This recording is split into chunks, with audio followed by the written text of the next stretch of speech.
For ads on Nile TV, Egyptian Radio and Television Union, the economic sector, info@nileinternational.net or call us on the following numbers.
Good evening and welcome to a new edition of To The Point. This evening we'll be discussing the value of the Egyptian pound versus the dollar, an issue which is causing quite a lot of concern. With us this evening is Mr. Tariq Hilmi, who is a leading banker. A pleasure to have you with us. Thank you. Pleasure. With us also this evening is Engineer محمد البيلي, who is a member of the Freedom and Justice Party's Supreme Council. A pleasure to have you with us. Thank you. Gentlemen, the idea of letting the pound float, if we can put it this way, is causing quite a lot of concern. Before we address the concern, maybe we should address why are we doing this and why is the central bank, I know it injected today 1.3 billion. Something like that. $200 million. $200 million, and tomorrow I think the 1.5 billion dollars, which would be injected tomorrow. This strategy is aimed at what? It's aimed at the Egyptian pound was not at its right price. It was appreciated against the dollar, and it's not the right price for the Egyptian pound. Any currency, when we weigh it or when we fix its rate, we have to look all over our economy. We have a weak economy right now. Okay, our exports dropped, our revenues from the Suez Canal dropped, Egyptian remittances from abroad dropped, so we don't have such strong economy to keep the Egyptian pound at its prevailing price right now. Yes. So we have to devaluate the Egyptian pound against the dollar to its genuine and rare price. That's what the governor of the central bank have just done.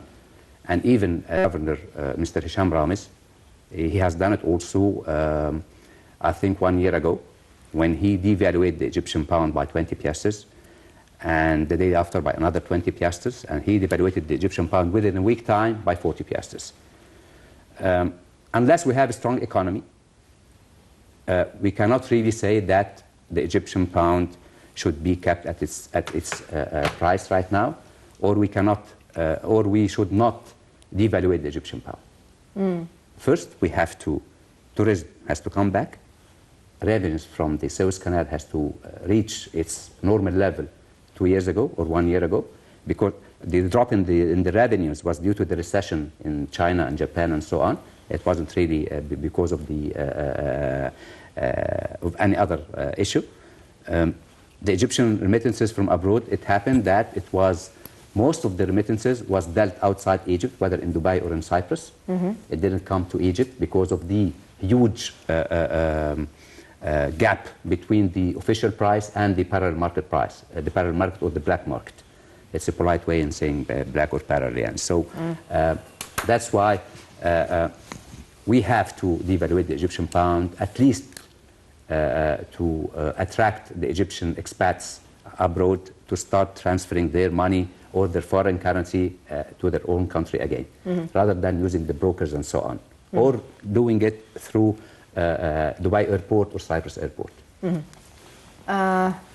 Engineer Bailey, how do you see the strategy? Well, I see, of course, that the Egyptian pound is not at its right rate against the dollar, and this is something we have to pass by. We have a very weak economy, and they have to do this.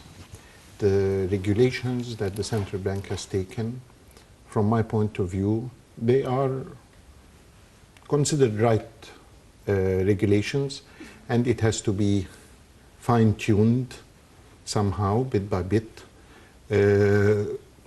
so that it doesn't obstruct the investment, it doesn't obstruct the raw material and the equipment and all the needs of the actual available industries in Egypt. But I think that there are more regulations that has to be taken through the other parties, like the Ministry of Investment, like the Ministry of Finance, like the Customs. All these have to have, all the government, all the cabinet has to have a vision that we has to go for exports, that, like Mr. Tariq said, that we have to get the revenues from the expats, that we have to encourage tourism. All of the ministers has to coordinate between each others for one specific vision they have. But as of now, everybody is living in his own island. Before this, the devaluation of the pound was taken, we also had an issue with the increase in customs of luxury commodities. The whole purpose is basically to save on hard currency to help the economy. But do you think this will be an incentive to push for less imports and more exports? Since in the past, before January 25th, we had a mafia of importation. Will this kill this mafia? It's a cartel. I mean, so rather to put it cartel than a mafia. So let me tell you something. According to the GATT agreement, we cannot restrict importation. We cannot increase customs as we would like to increase. Yes. We can do it temporarily, just to pass by a certain crisis. Yes. Certain crisis. We cannot keep it for good. So when we put what's temporary? 6 to 1 year, 6 months to 1 year. Okay. That's the maximum we can do. Which is really will not stop the crisis. They were trying to do that at least to pass the difficult time we are really in right now. So that's why they have issued such a decree to start putting restrictions on imports on luxurious items. Yes. But this is, like I've told you, it's only temporary. So what we need to do is we have to start like we have said right now, we should work as A team. A team, exactly. Not in isolated islands. I mean, everyone is working in his own for his own interest. I wouldn't like to say that, but I mean, we are still waiting for the investment. Maybe law. I'm just to the point. Exactly. Go ahead. We are still waiting for the investment law. We heard a lot of fairy tales about investment laws. Do you think this will be presented by, the government will be presenting a program within a few days, supposedly, to the We are parliament. Do you think this will work side by side with the parliament maybe in amending? Because this is the job of the parliament now to Well, the parliament, look into... they are in leave right now until the 27th of March. So let's see when they will re-meet again by the 28th or something, and we'll see what would happen afterwards. Anyways,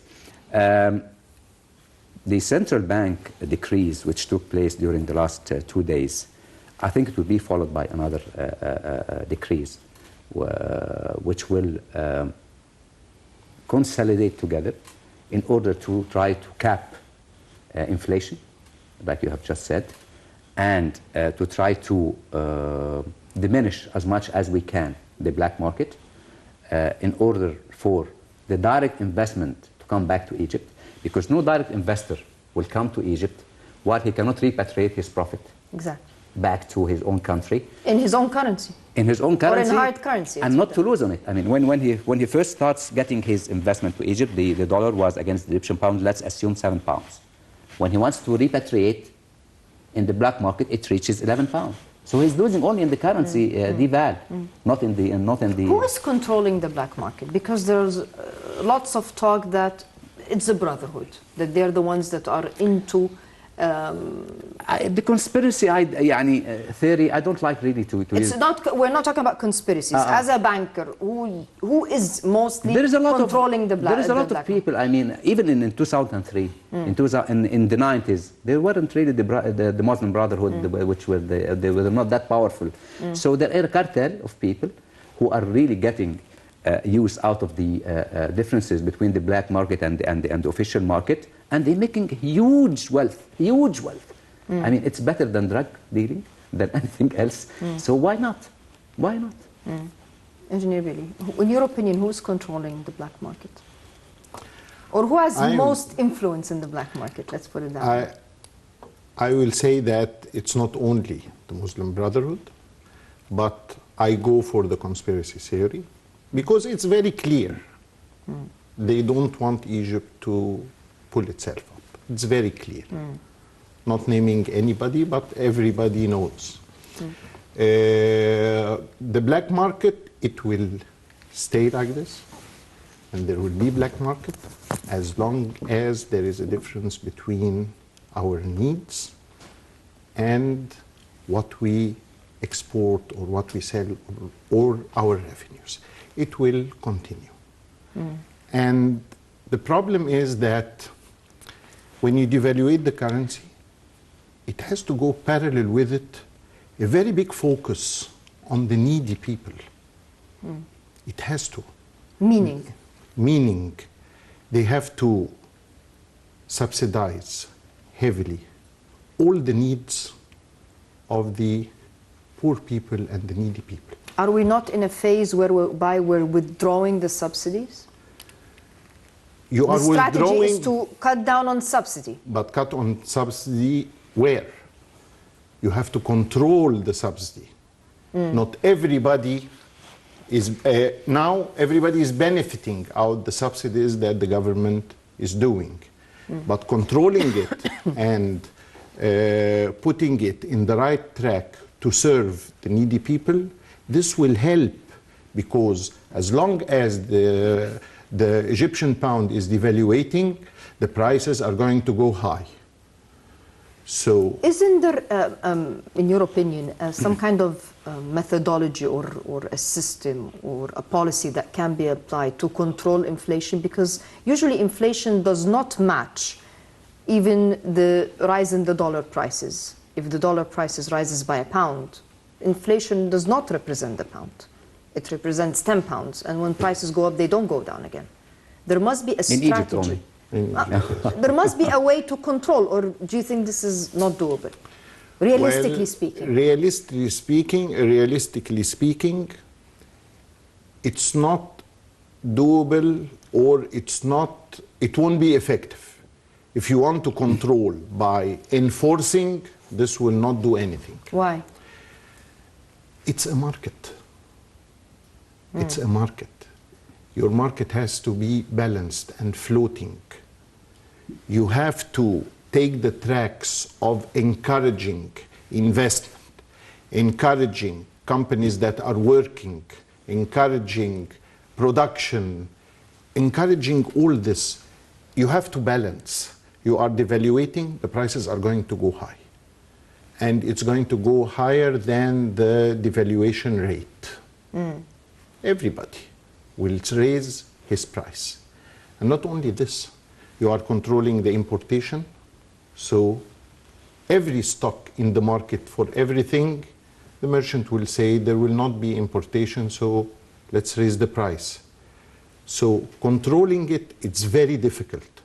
The only way that to put a plan and clear plan on what are we going to do, what is our vision, we have to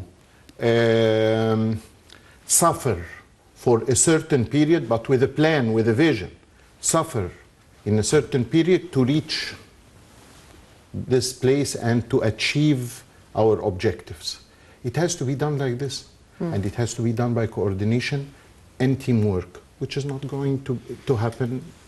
We cannot see it. It's not going to happen in this government. Mr. Helmi, one of the sources of our bread and butter was tourism, which right now is ailing, so to speak.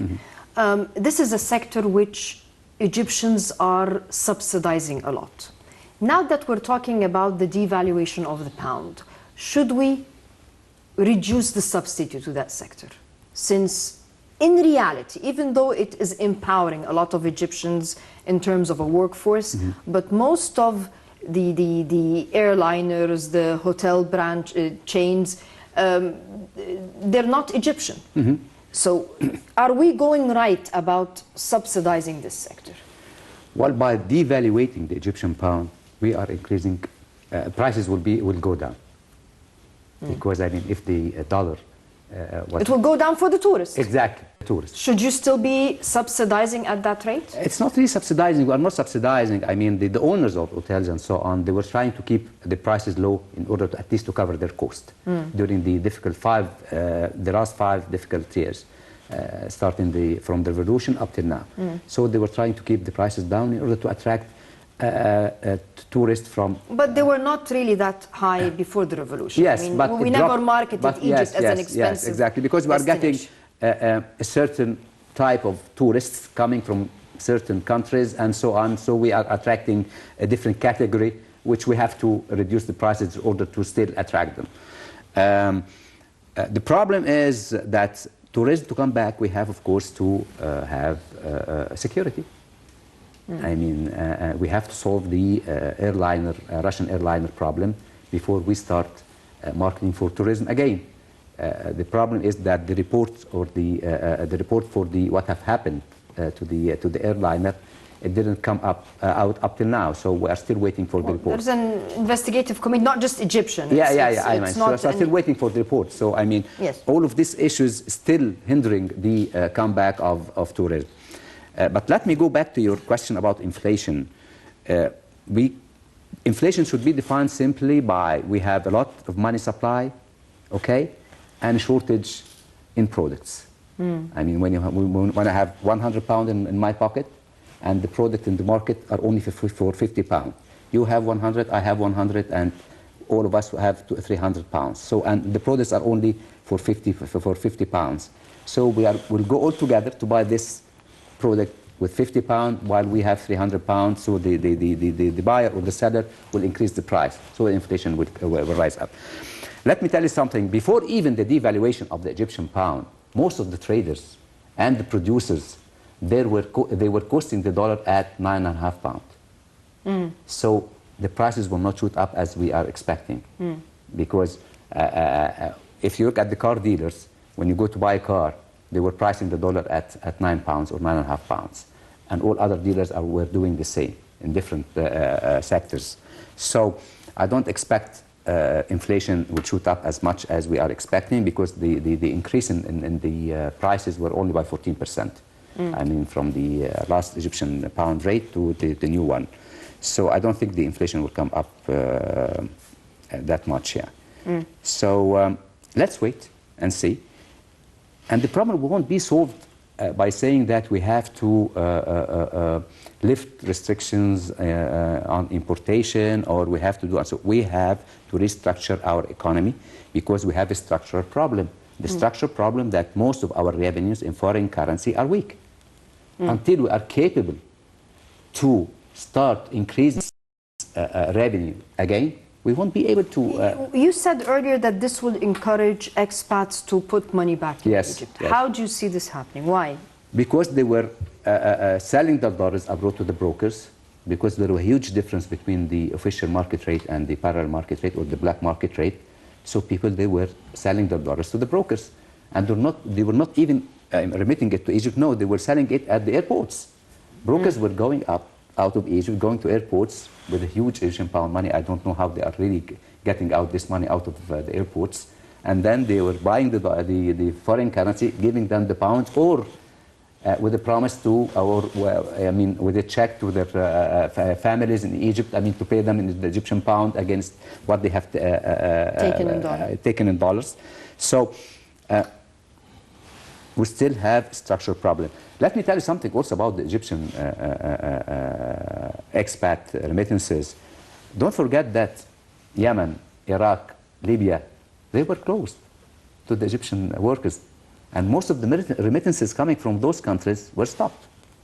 So we are not really getting the same amount we used to get before the war, civil war in Yemen or in Iraq or in Libya. Or in Syria.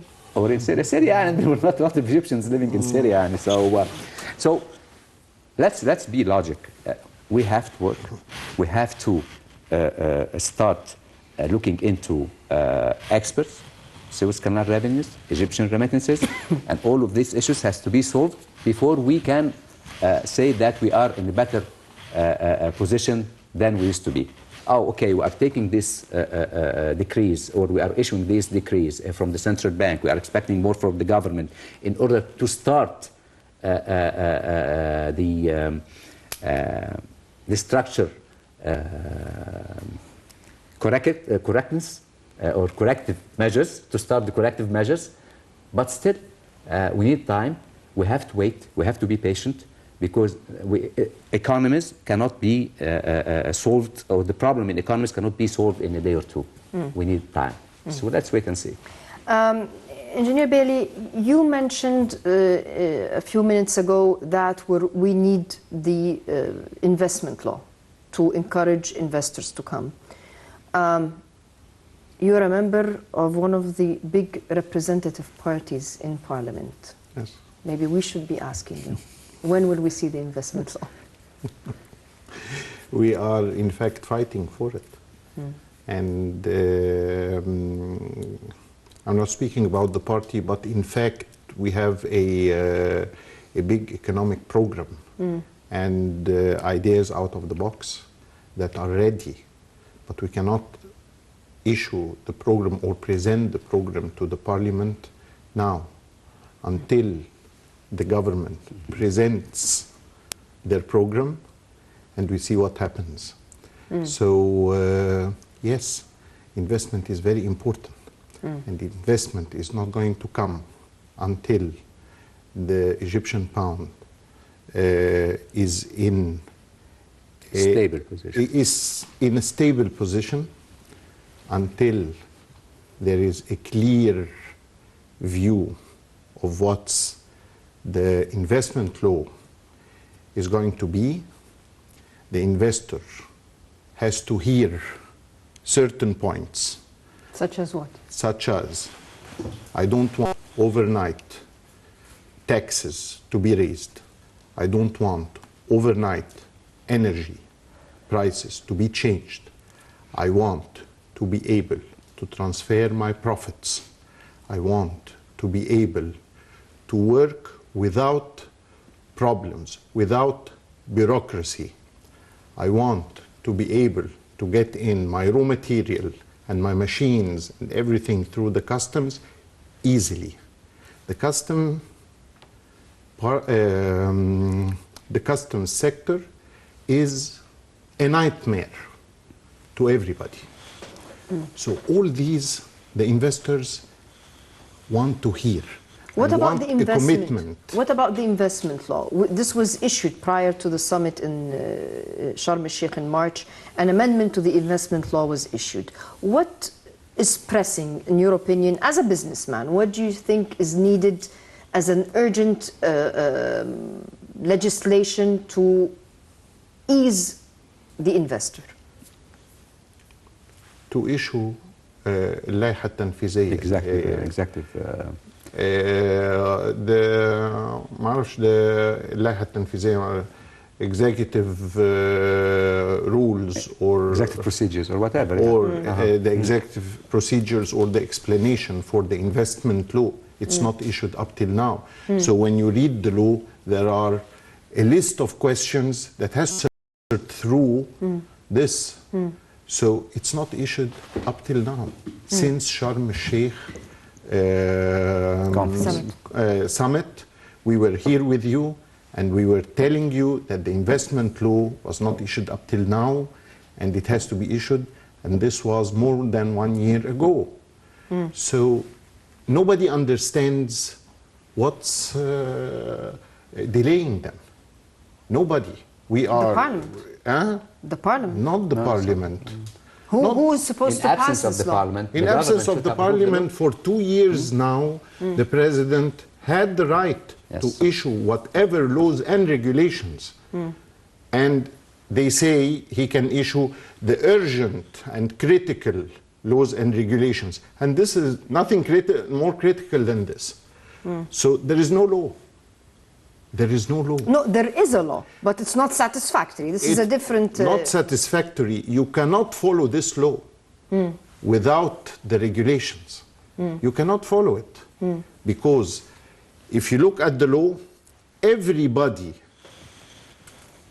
in the parties concerned to perform these regulations present in the law is going to explain it in a different way. And this is going to give hard time for the investor. It's not clear. You know, the law points general. It has loopholes, which can be misunderstood in application. In every point there are loopholes. It has to be understood in this application. So it's delayed. Nobody knows. And not only this, you have the tax law, you have the customs regulations, you have the local authorities in charge of the buildings and the equipment, and you have all these are working, as I said, in different ways, in different islands. I can't understand. Is the Parliament supposed to bridge this gap? The Parliament will not be able to bridge this gap because it's a gap of coordination It's of the legislation. government. No, I'm talking about the regulations, those regulations. Those regulations, it has to be presented to the Parliament first. It's not presented? We never heard about it. We heard about the law and we have read it. But we never heard about the regulations that will explain the law. Are they supposed to be presented in the government program? Not in the program, but the government has to present it directly to the Parliament to study it. Well, it will be presenting the program directly to the Parliament. I mean, that's what I'm saying. Will it be, do you think, part of... It should be. Or when will it be introduced to the Parliament? It should be. You know the problem? No one is explaining why this law is delayed. No one is explaining why. I mean, even the President is pushing for it. He said we should issue this law. And no one is explaining why it's delayed, why it's taking that long. I'll tell you another story.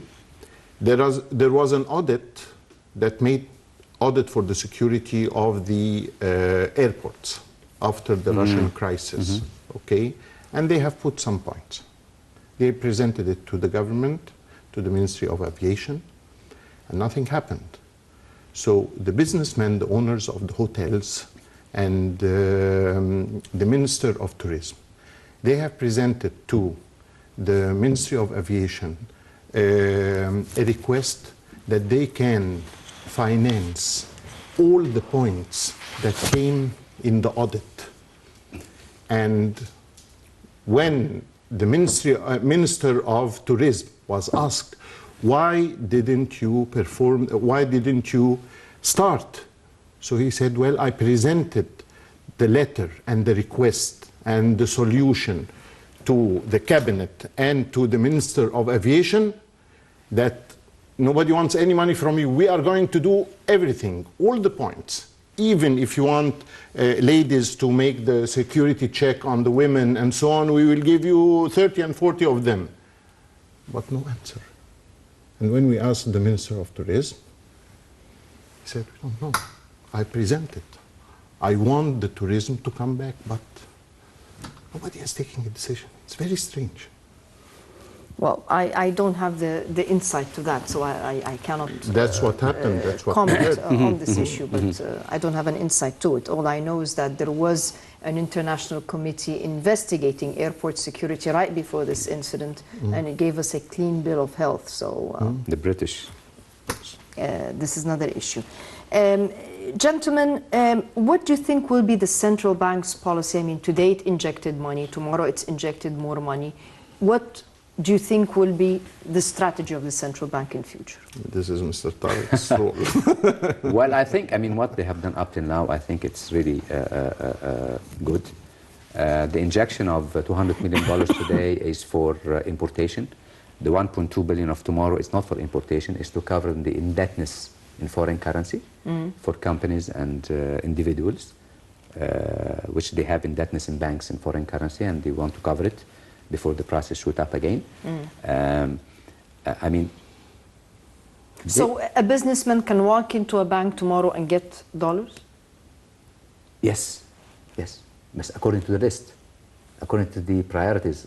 I mean, the central bank said that, okay, we have a list of priorities for some products or some goods which has to be imported first before any other or any other luxurious product. Yes. But now they have lifted the restriction of deposits and withdrawals in foreign currency, whether for individuals or for companies importing essential goods.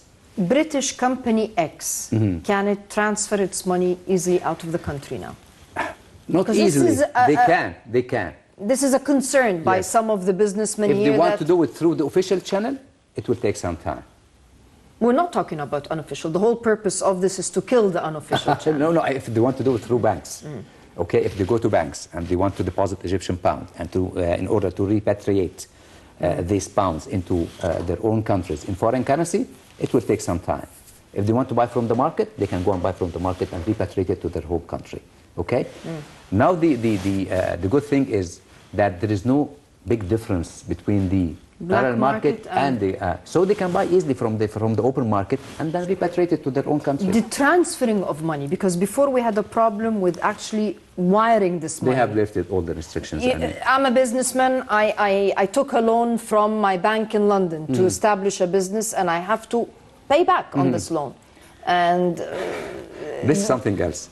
I mean, there is a lot of money laundering procedures and so on. It's not easily done. I mean, just to remit US dollars or any other foreign currency from Egypt to abroad in order to settle your own loan or whatever. If you want to transfer your money, you can do it through, well, if you want to import goods, you can do it through LCs, letters of credit.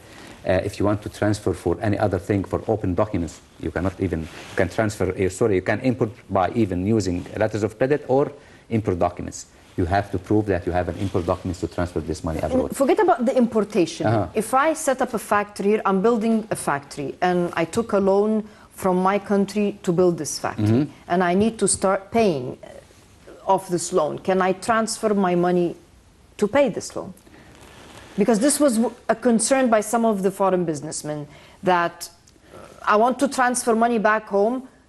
They usually don't borrow from their own country.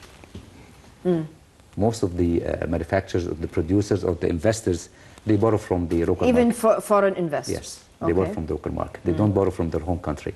So I think this is a very rare case. And if it happened, I think if they prove it to the central bank or to the bank that we are really dealing with, it's easy to be done. But most of the borrowers or the investors, or they borrow from Egypt. They don't borrow from abroad. How will all this affect our deficit? In terms of? How will it alleviate our deficit issue? Because we have a hard currency issue, but we also have a deficit issue. It will. I mean, we were really using the exchange rate of 7.83 against one US dollar. Now we are going to use 9.85 or sorry 8.95 against 7.83. This would increase the deficit because we have a huge deficit in our balance of trade. We are importing by $80 billion. We are exporting by $25 billion. So we have a deficit of $65 billion. All this amount, all the deficit will be increased because we are going to use the new rate to be reflected in our budget. So it will increase our deficit? Yes, unfortunately. Unfortunately. Because we are an importing country. We have a huge deficit in our balance of trade. It will not reduce importation? No. Who said so? As long as there is a buyer in the market, importation won't really decrease. The prices will increase. Will that not reduce? If you are the people who are buying luxurious items, it won't really make a difference for them. We're not talking about luxurious items. We're talking about unnecessary items. I mean, you can have Egyptian feta cheese and you can have a foreign, I don't want to name the nationality so that I'm not accused of demarketing for anybody, but you can buy the Egyptian and you can buy the foreign feta cheese. This will be for £10, this will be for 20. Whatever. Would it not reduce the consumption of the people who are used the to foreign buy feta cheese? the other kind of cheese, they will still buy it, whether it's for 10 or 20 or 25 or 30 or whatever. Do you see it this way? It won't reduce. What procedures can be taken right now to reduce our deficit as well, which is a burden on the economy? We have to wait, like I have said before. We have tourism has to increase again because let me tell you something. I mean to facilitate this to the viewers. Our balance of trade was always in a deficit. The balance of trade means that import and exports, our import and our exports, was always in deficit. 50 years ago, 60 years ago, it was always in deficit, okay? Like I've told you before, we are importing with $80 billion and exporting with $25 billion, so we have a deficit of $65 billion. This deficit was covered by export revenues, tourism revenues, Egyptian repats from abroad, and all this together, I think with some other issues I can't remember right now. Now, as long as we have a huge deficit again in tourism, Suez Canal revenues, Egyptian expats, exports, we will not be able to cover the deficit easily as we have done before the revolution. Because the deficit was covered before by all these foreign currency revenues coming from different sources. Now we are not in the same position. We have tourism has to come back, Egyptian remittances has to come back, Suez Canal revenues has to come back, so we have to wait. We cannot solve such a huge economic problem in a day or so, or in a year or so. We have a lot of, we have a number of mega projects on the table. The devaluation of the Egyptian pound, how will that affect those mega projects? Such as the Suez Canal, and we're not talking about the canal itself, we're talking about the logistics center, which is what we all have our eye on right now. I don't think the devaluation is going to affect, because you have done what's needed from the foreign currency. Plus, you are not paying back anybody. You have paid the dredgers, and you have done the Suez Canal, dredged the Suez Canal. Will it now encourage the investor to come? Of course, yes. Many people are saying, what's the Suez Canal project? It's not the time, we have spent so much money, but this is wrong. Because the project will have on both its sides services. And for any investor that needs to make a factory, for example, he needs to be near ports. So all this area, 160 kilometers, which is the Suez Canal length, it's all ports. So factories are going to be done there. It's easier, it's cost effective, but it's long term. To get the revenues out of this, it's long term. People have to come and invest and build factories and service centers and logistics centers and so on, but it's long term. So the people are concentrating, saying that, what's the Suez Canal? We have paid what we have to pay in dollars. Now we are waiting to receive that money to investors. What about in setting up, we're talking about turning the Egyptian culture or reverting the culture to the way it was, which is Egypt would be an export-oriented country rather than an import-oriented. Now that to export more, you need to produce more. Most of the raw material and the machinery we import, which means we're importing now at a higher price. Will this encourage production, which leads to an increase in exportation, or will it discourage production? Because now it's more expensive to produce. Yes, I'm with you. You import the machines, the know-how. But still you have lots and lots of resources locally that you have to concentrate on it instead of buying raw material from abroad. Mining. Where is our mining industry? Where's our textile industry? Textile. Maybe textile, we import some cotton from abroad and so on. Where is it? The petrochemical industries. Raw material is here. Granite and marble and so on. Chinese take our marble and granite to their ships, and on the ship they cut it, prepare it, and resell it back to us. So there are lots of resources and raw material that is present here in Egypt that we have to concentrate on it. Not every raw material we import from abroad. Should there be some kind of guidance? Because if I say regulation or something, you can't because it's a free market, so I'm avoiding but some kind of a strategy to even advise businessmen which sector do we need to have investment in? It's there. We have the advisors and we have the scientists and we have the resources and the information. It's there in the government. It's there. Not in the cabinet, I mean in the different... So the businessmen know where we need the investment? Yes. By the way, they don't need our advices. They know. They know. So why don't they do it? Because we have a lot of problems inside Egypt. And it's easier to trade We cannot than, even issue a labor law. Mm. We are still discussing the labor law 10 years ago. We are still in negotiation. We are still in discussions with the labor union. But this is not the problem for you to instead of building a luxurious compound, you would set up a factory for any agricultural product. I mean, but it's easier to build a compound and sell it than to set up a factory. But you have the laws to facilitate your work. If one of the workers is not working, you cannot fire him. If he embezzled even from your factory, you cannot fire him. I mean, you see the restrictions and the problems we are facing in such a community. I mean, we should reconsider our labor law. We should look at the civil service law. Which the parliament refuted. Exactly. I mean... it was a very... Free Egyptians party refuted. Exactly. No, we didn't. It was a very good law. Yes, it is. It is. It is. Gentlemen, maybe I'll ask you to take your crystal ball out and predictions. Some say within a short span, the dollar can reach 18 pounds. You want to use your crystal ball first? Okay, go ahead. I raised the crystal ball, and it's a crystal ball. I see it's going to reach, I see it's going to reach 13 pounds.